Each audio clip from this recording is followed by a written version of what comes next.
From the Symptomatic Studios of Univest at Lehigh Valley Public Media in Bethlehem, PA, it is time for another underground episode of chemical-free horticultural hijinks. You bet your garden.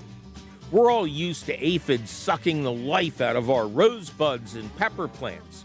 But did you know that some aphids do their dirty work underground? I'm Mike McGrath, and on today's show, we'll discuss how to handle destructive root aphids. Plus, your fabulous phone call questions, comments, tips, tricks, suggestions, and interestingly intellectual inculcations. So stay right where you are, cats and kittens, because it's all coming up faster than you protecting the roots of your precious plants right after this. Support for You Bet Your Garden is provided by the Espoma Company, offering a complete selection of natural organic plant foods and potting soils. More information about Espoma and the Espoma Natural Gardening Community can be found at espoma.com. Welcome to another thrilling episode of You Bet Your Garden from the Univest Studios at Lehigh Valley Public Media in Bethlehem, PA. I am your host, Mike McGrath. Coming up later in the show, what can you do when, quote, aphids are the root of your problems? In the meantime, lots of your calls at 888-492-9444. Dale, welcome to You Bet Your Garden. Hi, Mike. Hello, Dale. I hope you're ducky. I am just ducky. Thanks for mentioning that, Dale. How are you, sir? I'm just fine, and I'm just fine in southwestern Middle Tennessee. Okay, near where? About 40 miles north of Florence, Alabama, and about 30 miles east of the Tennessee River, where it started to become Kentucky Lake. Yeah, no, that's now you're not in what's called the Tri-County area, are you? No, I don't believe so. Okay, you would know because you can walk to Virginia from there. Yeah, no. All right. Go ahead. I'm in Lewis County. Lewis County, named after Meriwether Lewis, who's buried about 5 miles up the road. Oh, that's excellent. And the Lewis Trail, and what was his partner's name? I'm blanking out. Lewis and Clark. Yes, Lewis and Clark. Uh-huh. Shows don't get old, kids. Your brain stops functioning. All right, Dale, what can we do you for? Okay, I had an event last fall where I was mowing. We live on a small farm, and I was mowing a little field that the previous owner of the farm had kept hogs on. Mm-hmm. And I noticed in the mowing that those little low areas, the ones that used to be the hog wallers, mm-hmm. Had better grass in them. And I in a conversation with one of the old farmers nearby, he speculated that was because they were the hog wallers and they still had that hog poop residue in them and maybe a little better moisture and this is what led me to my call to you, and that is that he said, well, do you remember the tomatoes you had in your first year or two of gardens? And they were really tremendous producers. And he said that was because Walker, previous owner, he said he always treated that garden with hog manure. And so I speculated, we've got a few cows. In the wintertime, you can get cow manure. You can, go around, pick it up with a shovel. Right. And it's not high moisture content because they're eating hay at this time. Right. And I think I know where I could get some hog manure. I would not. So I would not? No. hog manure, pig manure, it's always been very controversial in the gardening community. People didn't want to talk about it because they really weren't sure of the safety. So even though they have cloven hooves, they will eat meat. They're scavengers. They'll eat anything. And one thing we know for sure is their poop is full of parasites and possible pathogens. Now, people misunderstand that. They think they're going to get sick or get worms by eating the tomatoes that were grown in that kind of soil. But that's not what happens. The danger is to people being around the soil, handling it, working in it. And there's been very little research into the nutrient value of that manure because it is considered not usable in agriculture, whereby there's a tremendous amount of research on cow manure. And composted cow manure is one of the best balanced manures out there. It delivers a wide range of nutrients in the proper concentrations. It's also considered a cold manure. You know, horse manure, when you pile it up, you see steam coming out the pile. You're not going to see that as much with cow manure. So it is a complete but gentle fertilizer, and I would absolutely use that around tomatoes and other garden plants. Okay, and how long would you compost it until it smells like dirt? Well, that is the ideal. That is the Spalding guide for this kind of stuff. Now, do you have any other compost piles? Do you compost leftover hay, or do you collect leaves? Yes. And there's it's just a big pile out by the garden. That's excellent. So what you want to do is either on a warm day over the winter or as soon as it starts to warm up, you want to turn that pile. You want to take the stuff that's on the top and pitchfork it over next to the existing pile and keep doing that till you get down to the bottom of the original pile. Now, that will be completely composted. Compost is always done at the base because it's the least convenient for gardeners.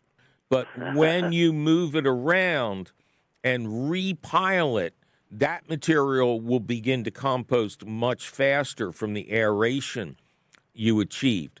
So I would use anything on the bottom, even if there's still a little hay or straw or anything like that in there. I wouldn't worry about it. It's probably denatured. I might worry about hay now that I think about it, because you don't want to introduce seed heads to your garden. But the more composted it is, the better. I almost hesitate to say this, but you really can't overuse it because it is such a gentle fertilizer.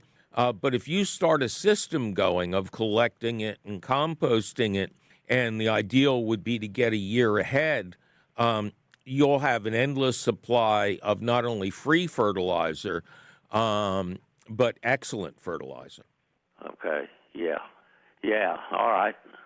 That's a great suggestion. So, all right, have me a year in advance, huh? Yeah, well, that's what I do. I mean, obviously, here in Pennsylvania, we collect all our leaves in the fall, and then winter comes, and by the time spring comes, the material has reduced in size, and the bottom is finished, but there's still a lot of unfinished material on the top and the sides. So again, I harvest the bottom, and then I turn the unfinished material into one large pile. And by the time we get to fall planting, most of that material is completely composted. Well, great, Mike. All right. Thank you very much. My pleasure. I appreciate your advice. I've listened a long time. All right. Well, thank you for that, sir. All right. You take care now. Have a good day. You too. Bye-bye. Bye-bye. little bugs, little bugs, little bugs, little bugs, little bugs, little bugs. Two little bugs, little bugs, little bugs, little bugs, little bugs, little bugs. Two little bugs, little bugs, little bugs, little bugs, little bugs, little bugs. Two little bugs, little bugs, little bugs, little bugs, little bugs, little bugs.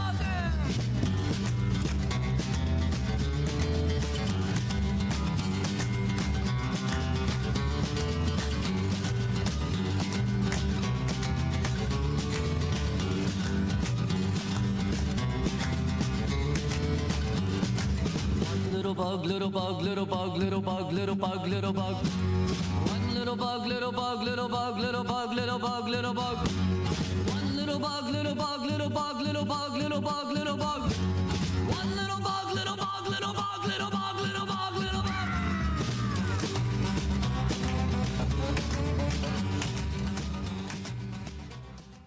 Well, it's time for me to take a little break and alert everyone that it is time to start getting ready for the upcoming season. Check any leftover seed packets you have carefully and be suspicious of any that are seriously outdated. But don't go germination testing your old tomato seeds just yet, because we'll be right back to tackle root-eating aphids and take more of your fabulous phone calls. I'm Mike McGrath, and you're listening to You Bet Your Garden from the Univest studios at Lehigh Valley Public Media in Bethlehem, PA.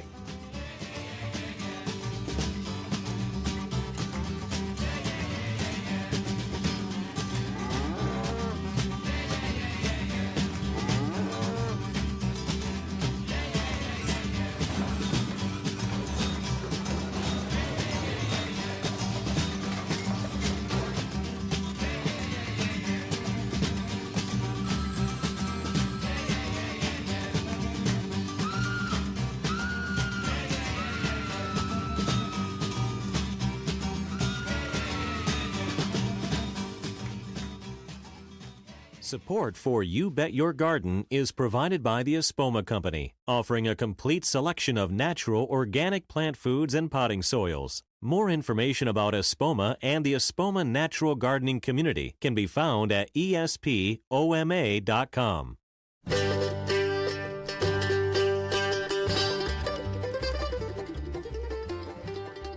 Welcome back to another thrilling episode of You Bet Your Garden from the Univest studios at Lehigh Valley Public Media in Bethlehem, PA.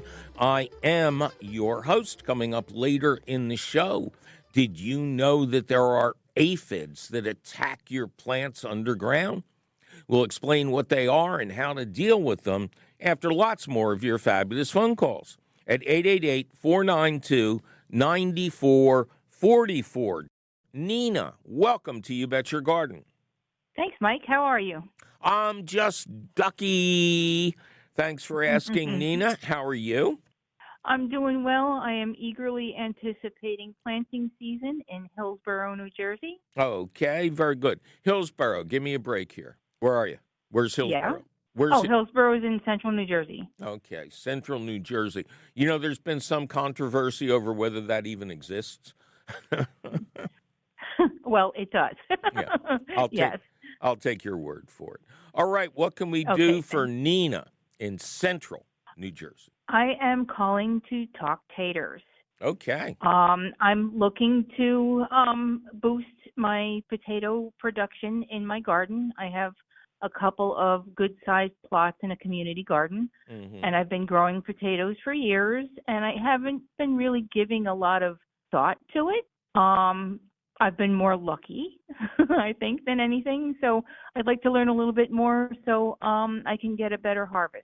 I think you may not only have been lucky, but you've discovered that potatoes are one of the easiest things to grow. They really are a grow your own, grows itself edible out in the garden. Yes. So it's really hard to miss. Yes, and they come with a treasure hunt. Oh, I know. I love it. Yes. I always grow potatoes. I don't think I've ever skipped a year of growing potatoes. And I have come to prefer over time the red potatoes or the gold potatoes, such as Yukon Gold. And there are wonderful gourmet mixtures out there. I think there's a potato called Rose Gold that has red skin and that bright yellow flesh.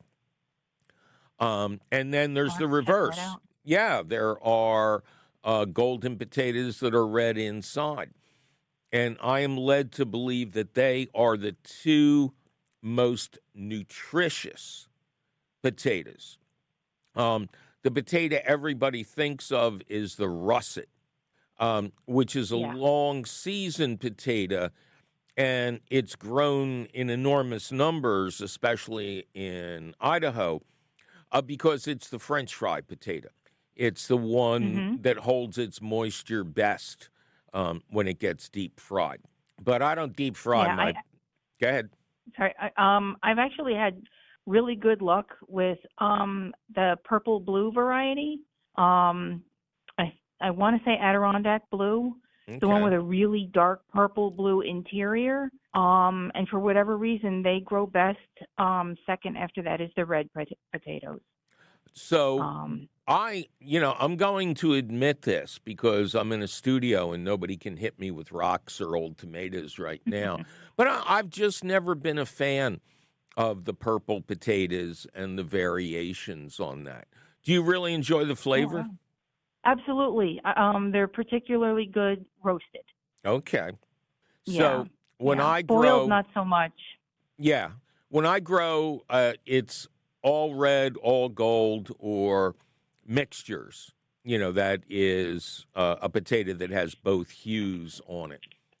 And really, your best friend is loose, deep soil, and it drains well, and has a pretty high compost composition. Potatoes are a surprisingly hungry crop. And if you go looking for what do I feed my potatoes, and you look at 30 different articles, the answer is, well, everything. This one's saying nitrogen, this one's saying potassium, this one's saying magnesium. Oh, wait a minute, here's a calcium over here. So rather than go nuts with 18 bags of granulated organic fertilizer, I think you get all of that in well-made compost. And there's just something about compost that plants react to wonderfully, and of course it protects against disease. Now, really one of the only tips I have about growing potatoes is that first of all, potatoes have been touted for generations as being planted in hills, which is one of the dumbest things I've ever heard of. One of the only things you have to worry about with potatoes is that the tubers don't break the surface of the soil and become exposed to sunlight, because that part of the potato then turns green and gets toxic. And if enough of the potato is affected thusly, it's really a potato for composting or, feeding to the chickens or to the worms or something. Because once it's more than half green, it's too toxic for humans. If there's just a little green spot on it, you can cut that off and the rest of the potato is fine.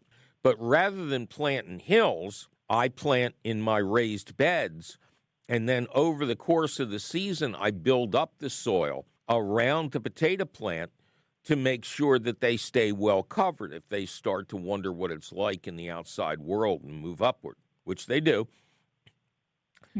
Then the only other thing you need to do is keep an eye out for the flowers, which are absolutely wonderful. Most people don't even realize the potatoes flower, but they do. They send up this central stalk, and they have these almost miniature pansy-looking flowers that reflect the color or colors of the potatoes growing underground. It's great. Red potatoes will give you red or pink flowers. Gold, they have this buttery yellow. So you should definitely await that and appreciate it, maybe even take some pictures. But as soon as those flowers start to fade, you want to pinch them off right away so that all the energy of the potato goes into growing bigger and better tubers. If you let it go to seed, that's a whole 2 hours of explanation. But nobody who's ever done it was happy that they did. And then you have two choices. Potatoes are one of those crops that can be harvested at any size, like carrots. So I think the rule is 3 to 4 weeks after you pinch off the flowers, you can pull up one of your plants and have what are called new potatoes. These are smaller in size than they would get if left alone, but they have incredible flavor, intensity, and they have a better ratio of skin to flesh that provides a lot more fiber than a fully grown potato. So I always try to harvest a couple of new potatoes and let the others grow until the plant dies off. Matter of fact, for your main crop, it's better to let the plant die off but sit there and then harvest after your first good frost, because that'll concentrate the sugars in the potatoes. But my absolute favorite thing when I pull up those new potatoes is to pick a perfect size one. I have a bucket of clean cold water next to me. I wash the potato off right there, and I bite into it right out there in the kitchen like it was a fresh ear of sweet corn. That's the only way you can ever really taste a potato. Potatoes, of course, are storage crops. So by the time, most people eat them, a lot of their sugars have converted to starches. But when you eat one fresh out of the garden, they're sweet and juicy. I mean, people don't believe it, but you got to try it. It's a whole different thing, taters out of the garden. It really is. Yeah. All right. So I hope that was some help. And I hope you have a great harvest this season. And maybe I'll try a purple potato this year. Roast it with a little salt, pepper, and rosemary. Yeah, always rosemary. They're good. They're really delicious. Yeah. Oh, yeah, yeah. All Great. right. Thank you so much, Mike. Really appreciate your time. Well, thank you. I love talking potatoes. Potatoes? Potatoes. Anyway. All right. Take Thanks. care. Bye-bye. Bye-bye.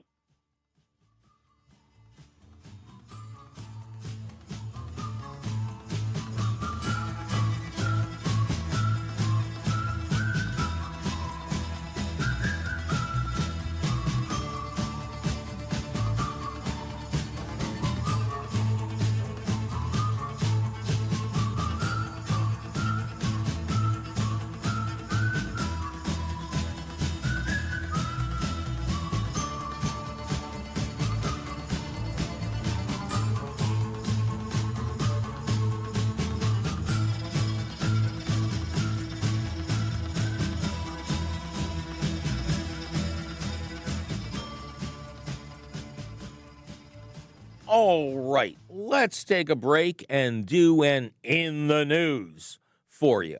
This is a weird one, cats and kittens. It's not exactly about gardening, but it is about the environment, and it's science fiction wacky. The headline from the New York Times in a story by Kara Buckley, could a sunshade cool the planet? With Earth at its hottest point in recorded history, humans are struggling to find a way to fix that and lower the planet's temperature. One idea is to create a huge sunshade, I'm not making this up, and send it to a faraway point between the Earth and the sun to block a small but critical amount of solar radiation, enough to counter global warming. Scientists have calculated that if just shy of 2% of the sun's radiation is blocked, that would be enough to cool the planet by 2.7 degrees and keep Earth within acceptable margins of climate control hopes. This idea has been at the outer fringes of conversations about climate solutions for years. But as the crisis accelerates, interest in sun shields has been gaining momentum, with more researchers offering up variations. There's even a foundation dedicated to promoting solar shields.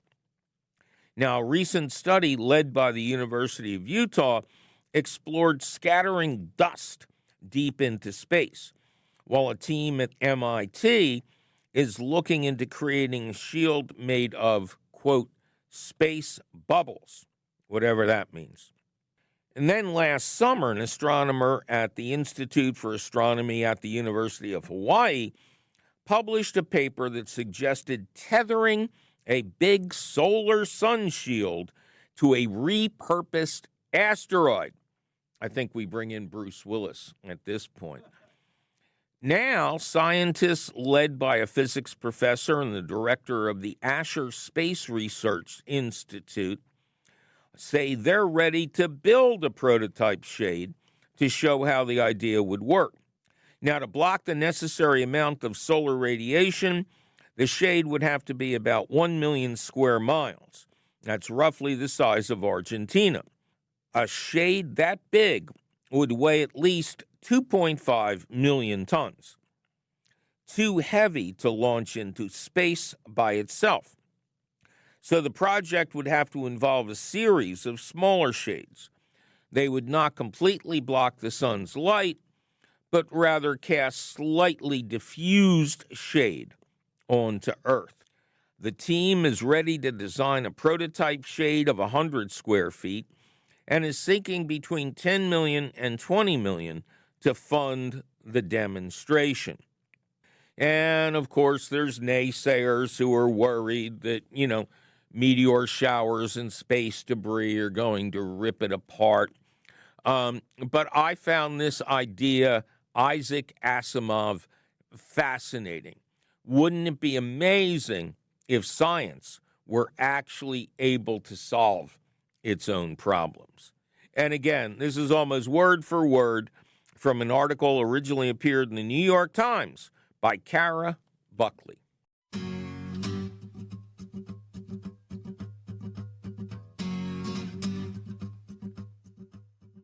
Well, it's time for me to take a little break and remind everybody that I will soon appear at the Connecticut Flower and Garden Show at the Hartford Convention Center. I'll answer all your garden questions live and in person on Friday afternoon, February 23rd, and then deliver important advice about tomato growing, composting, and raised bed building on Saturday, the 24th. But don't go looking for all the details at the events section of our website just yet, because we'll be right back with ways to control root-eating aphids and more of your fabulous phone calls. I'm Mike McGrath, and you're listening to You Bet Your Garden from the Univest Studios at Lehigh Valley Public Media in Bethlehem, PA.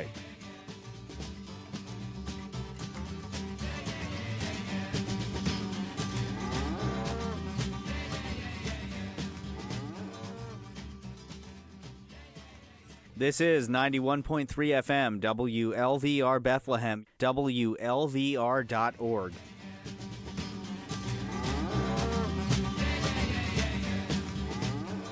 Welcome back to another thrilling episode of You Bet Your Garden from the Univest Studios at Lehigh Valley Public Media in Bethlehem, PA. I am your host, Mike McGrath, and we are in the stretch now, cats and kittens. In just a few minutes, I'll tell you all about an insect pest you may not have heard of before.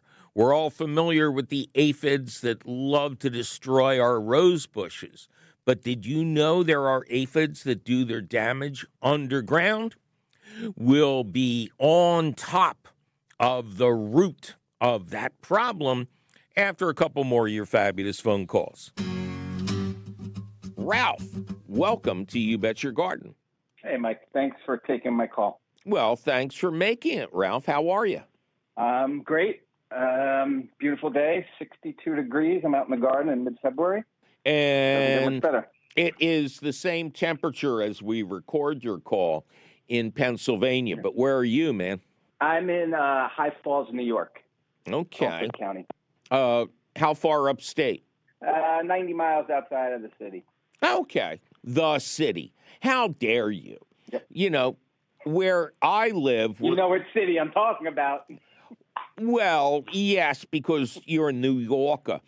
But where I live, when I say I'm going into the city, I mean Philly. And somebody next to me could say the city and they're going into Manhattan because they're equidistant almost from here. Anyway. Yeah, we won't have that argument here, Mike. Yeah, enough geography. What can we do you for? I'm looking to plant ranunculus this year, and I've done some research. They seem a little bit finicky, but doable. And from what I've gathered, I should soak them, sprout them, and then put them in the ground. But I'm looking for maybe dates and any pointers to have success this first year. Okay, I'm no expert on these bulbs, but the first thing I'm thinking is they're not winter hardy in your area. No, treat them as annuals. Well, that's one option. Your other option would be to either dig them up at the end of the season and store them over the winter and replant them in the spring. The advantage to doing so, as opposed to using new bulbs every year, is the bulbs would be larger, they would produce more flowers, and perhaps even kind of get associated with your climate and not be so finicky about cool soil at the beginning and the end. The other option is to grow them in containers and then bring the containers in the winter. So there's no digging. You know, you would just drag the containers into an unheated garage or basement, as long as it's not going to get freezing in there. So that's the biggest thing to me.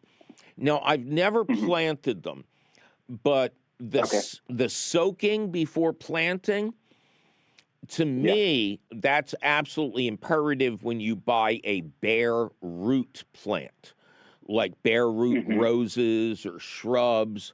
I mean, especially if you're buying mail order, bare root plants are so much easier and less expensive because you're not paying for the shipment of all that soil. But the plants, raspberry cane, same thing. The plants are generally dehydrated, and one way to give them a good start is to soak them in water for like 12 to 24 hours before you plant them. But you say that that's what you've been told to do by the bulb seller or whatever? From what I've read, soak for 4 hours, changing the water every hour, and then put them into moist soil and then cover it with maybe an inch of moist soil. Throw them in the closet for 2 weeks, dark, cool, dry, at which point I want to throw them in the ground. I just want to, I guess, I'm not going to go the pot route because I've got about 200 of them. So I'm going to go straight into the ground, and then I've got some like hoops and like warming cloths, I guess, or plastic to keep the soil warm on colder days. I'm looking for like what days I should do it, and then with the digging up, when would you suggest digging them up? Okay, so who gave it? Where was this advice from? Was it the bulb seller, an extension service, some bum on the street? The bulb seller. Okay, good. Then follow their advice. I think forget about season extension devices. These things bloom pretty rapidly once they're planted into warm soil. What you can do is clear the area where you're going to plant them. Clear the area where you're going to plant them. If there's any kind of mulch or any debris on the surface of the soil, scrape that off, rake that off, so that the soil can warm up naturally. And then in your region, I would not put them out before June 1st. I would plant them Well, I mean, cowards win in these games. So think about it. You got all of June, all of July, all of August, and who knows how much of September. I mean, if that's not enough for them, they're just not for you. But if you put them out too early and they get a cold shock, not freezing, but just not warm enough for them, you'll set flowering back by 2 weeks to a month.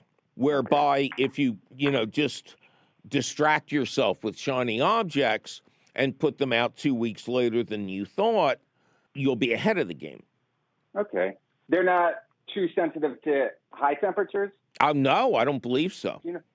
Okay. But All again, I mean, I would follow the advice of the bulb seller. And if you go through, a summertime heat wave with a drought, I would keep them well watered.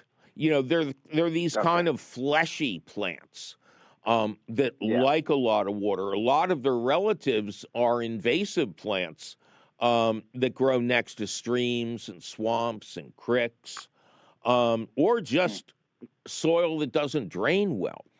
So I would think your biggest job is to hold your horses, then make sure they get plenty of moisture over the summertime. right. That's very doable. All right, good luck to you, sir. Send us pictures. I will. Thanks a lot, Mike. Thanks for your help. My pleasure. Bye-bye. As promised, it is time for the question of the week, which we are tongue-in-cheek calling when aphids are the root of the problem. Aletha in Rochester, Michigan writes, root aphids were unknowingly introduced into my garden last season from lettuce plants I purchased at my local farmer's market. When I discovered the problem, I placed the affected plants in the garbage. As I did more reading, I discovered that root aphids can overwinter. So I removed and trashed all of the remaining plants and soil from that particular 2x6 elevated bed with the intent on replacing it with new soil this spring. I left the shovel I used in the bed because I wasn't sure if it would spread the problem to my other beds. With the new planting season just around the corner, I'd like to know what I can do to prevent the root aphids from reappearing in that bed or any of my 7 adjacent beds. Can you advise? Sue in South Arkansas adds, one of my flower beds is infested with root aphids. How can I eradicate them? How often should I retreat the bed to be sure they're gone? The flower beds were nice and healthy. Then my mom bought some ornamental cabbage from a store and planted them in the flower bed. Within a few days, her lettuce was dying and the ornamental cabbages were withering. Normally, everything she plants thrives, so this was concerning. She dug down underneath and found that the plant's roots weren't even attached to the dirt anymore. Then she found the little creatures.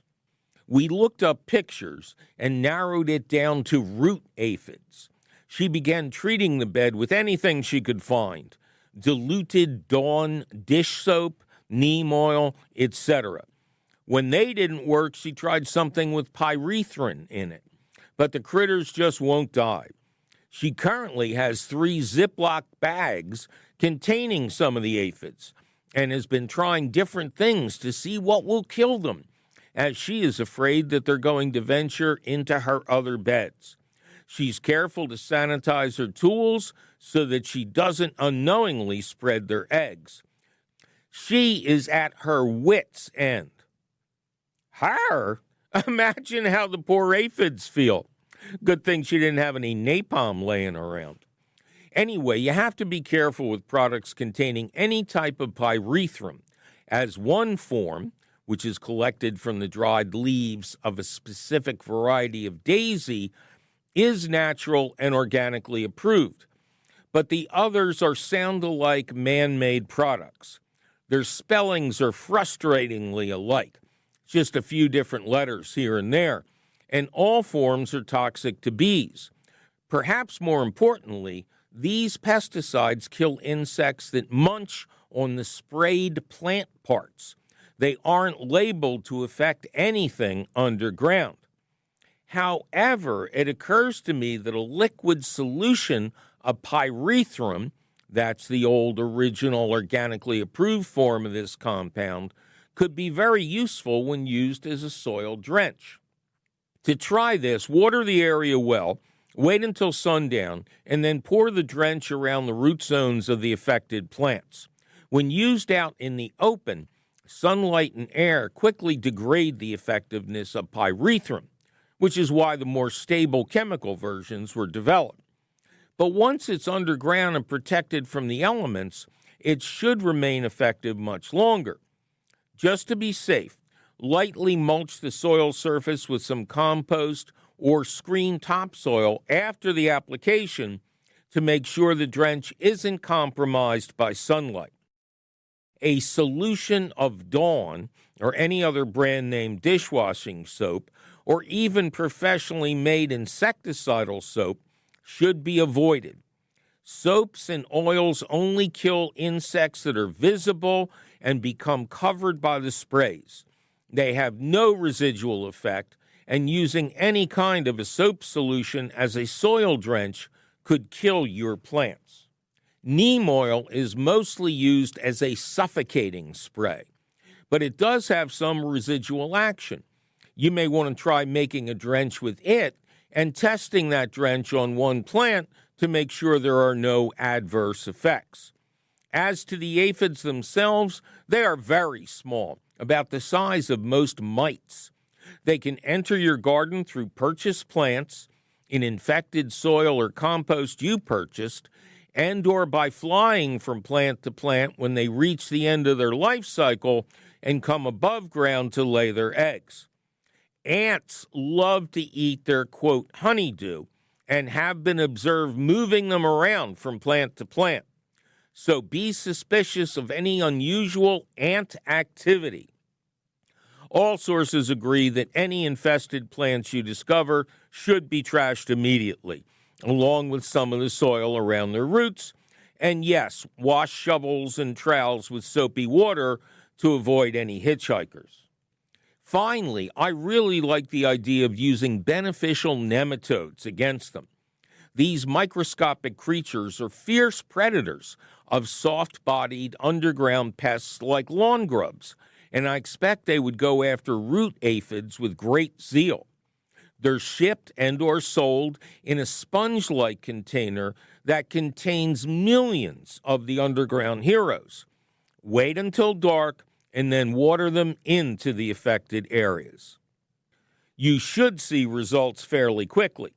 Note, they pose no threat to earthworms, pets, people, etc. And finally, be careful if you do an online search result.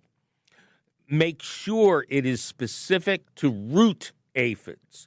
Despite using the word root every time, more than half of my search results were about above-ground aphids.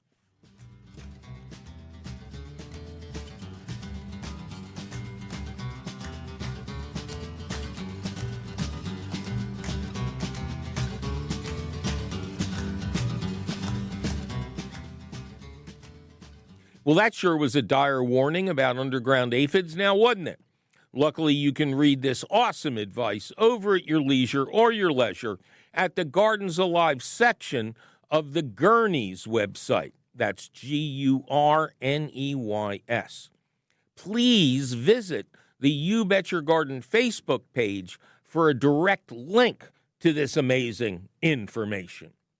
Yikes, my producer is threatening to aggravate my aphids if I don't get out of this studio. We must be out of time. But you can call us anytime at 888-492-9444. Missives to our regular email address are having trouble reaching me right now. But those emails, the YBYG at WLVT.org, are reaching our producer. So it's cool. Please still include your phone number and location. You'll find all of our contact information, plus audio of this show, audio and video of previous shows, and links to our internationally renowned podcast. It's all at our website, youbetyourgarden.org. You Bet Your Garden is a public radio show and podcast produced and delivered to you every week from the Univest studios at Lehigh Valley Public Media in Bethlehem, PA. Our radio show is distributed by PRX, the Public Radio Exchange. You Bet Your Garden was created by Mike McGrath. Mike McGrath was created when Ben Franklin asked him to hang onto a kite string so he could go inside and dry off, and probably get a beer. Ken Queter plays our theme song. Our Chief Content Officer is Yoni Greenbaum. Our Angel of the Airways is Christine Dempsey. Our engineer is Cheerful Charlie Sarah. Our social media director is Amanda Norfleet. Check out her fine work and keep up with what's happening with our show, with the question of the week, and what your fellow gardeners are doing at the You Bet Your Garden Facebook page. Our peerless princess of profound production is Jasmine Griffin. Our irreplaceable audio editor is the lovely Jonas Bowen. As always, we thank Zach the Tack Wisniewski and Ducky the Dancing Duck for something. Our beloved and beleaguered CEO is Tim Fallon. I'm your host, Mike McGrath, and I'll continue looking for my seed starting mix and heating mats and rooting through my seed packets to see what I might need to order for this spring until I see you again next week.